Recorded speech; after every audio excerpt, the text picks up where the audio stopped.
मित्रांनो, बांधकाम कामगार योजनेअंतर्गत जवळजवळ 32 प्रकारच्या योजनांचा लाभ हा बांधकाम कामगारांना मिळत आहे। याच्यामध्ये भांड्यांचा सेट असेल किंवा अवजारांची पेटी असेल किंवा त्यांच्या मुलाबाळांच्या शिक्षणासाठी अथवा त्यांच्या आरोग्यासाठी काही योजना असतील तर त्या योजनांचा लाभ घेण्यासाठी सर्वप्रथम तुम्हाला बांधकाम कामगार योजनेअंतर्गत रजिस्ट्रेशन करणे महत्त्वाचे असते।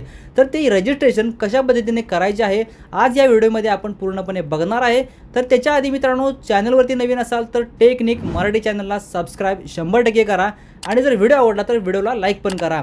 मित्रांनो, मी तुम्हाला डिस्क्रिप्शनमध्ये लिंक दिली आहे कामगार योजनेमध्ये रजिस्ट्रेशन करण्यासाठी वेबसाईटची। तर त्याच्यावरती क्लिक करून आता आपण कॉम्प्युटर स्क्रीनवरती कशा पद्धतीने रजिस्ट्रेशन करायचं आहे ते जाऊन आता बघूया आपण। मित्रांनो, ज्यावेळी तुम्ही डिस्क्रिप्शनमध्ये क्लिक कराल ही वेबसाईट ओपन होईल। इथे बघू शकता महाराष्ट्र इमारत व इतर कामगार कल्याणकारी मंडळ। तर याच्यामध्ये आपल्याला सर्वात पहिला हा हिरव्या कलरचा जो ऑप्शन आहे याच्यावरती क्लिक करायचा आहे, कन्स्ट्रक्शन वर्कर रजिस्ट्रेशन।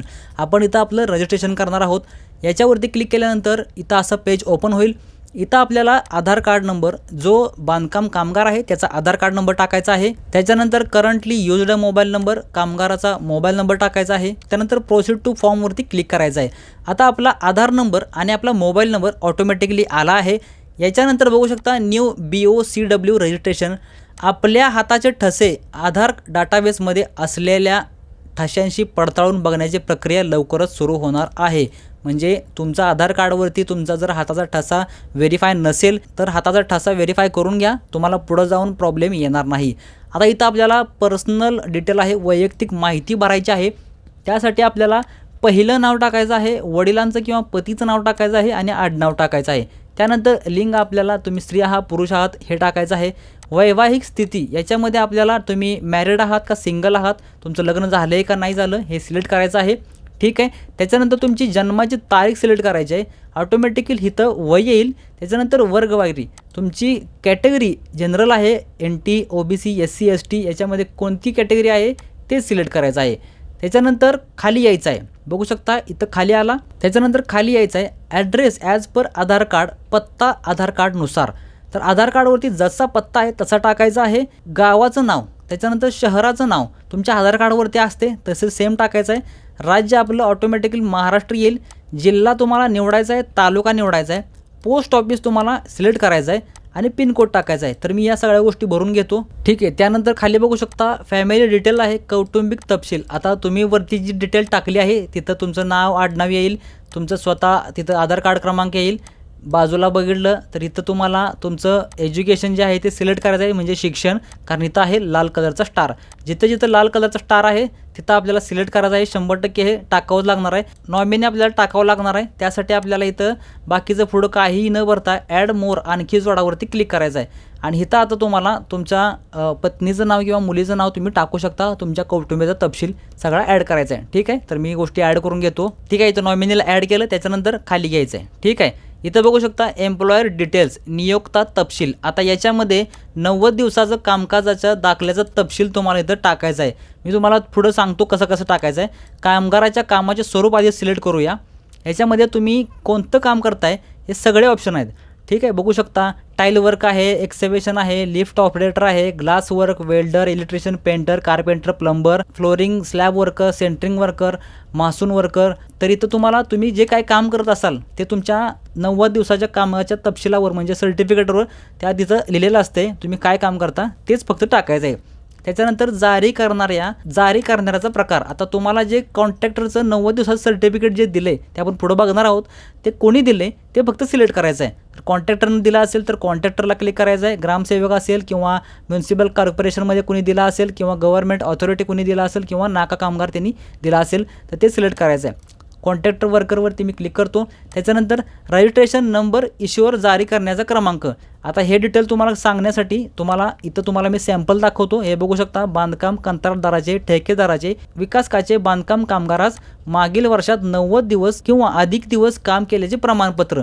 आता इथं तुम्हाला जो कामगार चा सर्टिफिकेट देणार आहे तो ठेकेदार असेल तो या सगळ्या गोष्टी, जावक क्रमांक, जावक दिनांक भरेल, तुमचा पासपोर्ट साईज, इथं फोटो लागणार आहे। त्याच्यानंतर इथं खाली बघू शकता नियोक्ताचा ठेकेदाराचा तपशील। आता ठेकेदाराचे विकासाचं नाव इथे येणार आहे। त्यानंतर ठेकेदाराच्या आस्थापनेचं, ठेकेदाराच्या कंपनीचं नाव येणार आहे। त्यानंतर नोंदणी क्रमांक आहे ठेकेदाराचा तो इथे येणार आहे। त्याच्यानंतर तुमच्या ज्या विभागामार्फत नोंदणी प्रमाणपत्र जारी करण्यात आले आहे त्या विभागाचं नाव इथे येणार आहे, ठेकेदाराचा पत्ता इथं येईल, ॲड्रेस येईल, गाव येईल, तालुका, जिल्हा, पिनकोड, संपर्क क्रमांक हा ठेकेदाराचा येईल. त्याच्यानंतर खाली बघू शकता बांधकाम कामगाराचा तपशील. आता जो कामगार आहे त्याचं तपशील आता इथं येणार आहे. त्याच्यामध्ये त्याचं नाव असेल ते येणार आहे, वय येणार आहे, कामगाराचा पत्ता पूर्ण येणार आहे, गावाचं नाव, तालुका, जिल्हा, पिनकोड आणि त्याचा मोबाईल नंबर आणि जे काही काम करतो ते इथं येणार आहे आणि तेच काम आपल्याला तिथं सिलेक्ट करायचं आहे. जर तुम्ही इथं काम वेगळं टाकले आणि तिथं सिलेक्ट दुसरं करताय तर रिजेक्ट होईल. ठीक आहे. आता कालावधी कामाचा आहे ती दिनांकपासून दिनांकपर्यंत एकूण दिवस. आता हे कमीत कमी 3 महिने म्हणजे 90 दिवस त्याच्यापेक्षा जास्त असला पाहिजे. ती तारीख तुम्हाला इथं असली पाहिजे तरच ते तुम्हाला अप्रूव्ह होईल. त्याच्यानंतर कामगाराच्या सध्याच्या कामाचं ठिकाण, आता कुठं काम करत आहे सध्या आणि नमूद बांधकाम कामगाराची नियुक्ती कधी झाली आहे, दिवसाचे वेतन किती आहे ते आहे आणि ठेकेदाराचा इथं शिक्का आणि सही येणार आहे. तर हा आहे याचा नमुना. 90 दिवसाच्या कामगारासाठीचं प्रमाणपत्र हे असं आहे. ठीक आहे. आता हे प्रमाणपत्र तुम्हाला इथं डिटेल आहे जारी करण्याचा रजिस्ट्रेशन नंबर. ठीक आहे. जो ठेकेदार आहे त्याचा रजिस्ट्रेशन नंबर इथं टाकायचा आहे. त्याचा जावक दिनांक तुम्हाला सांगितलं, तो जावक दिनांक काय आहे तो इथे येणार आहे.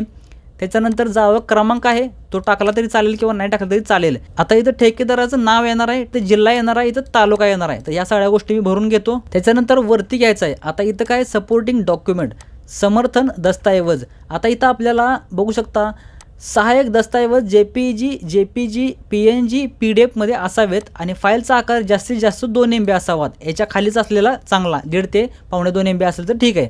त्याच्यानंतर बघू शकता इथं काय आहे, अर्जदाराचा फोटो तुम्ही स्कॅन करून तुमचा डार्क बॅकग्राऊंडचा फोटो इथं अपलोड करायचा आहे. स्नॅपशॉट तुम्ही डायरेक्ट पण काढू शकता किंवा अपलोडवरती क्लिक करून इथं चूज फाईलवरती क्लिक करून फोटो तुम्ही अपलोड करून घ्या. ठीक आहे. अपलोडवरती क्लिक करायचं आहे. फोटो कामगाराचा अपलोड झाला आहे. त्याच्यानंतर ॲप्लिकंट थंबप्रिंट, अर्जदाराचा अंगठा. आता इथं स्टार नाही आहे, हा जरी टाकला नाही तरी चालेल.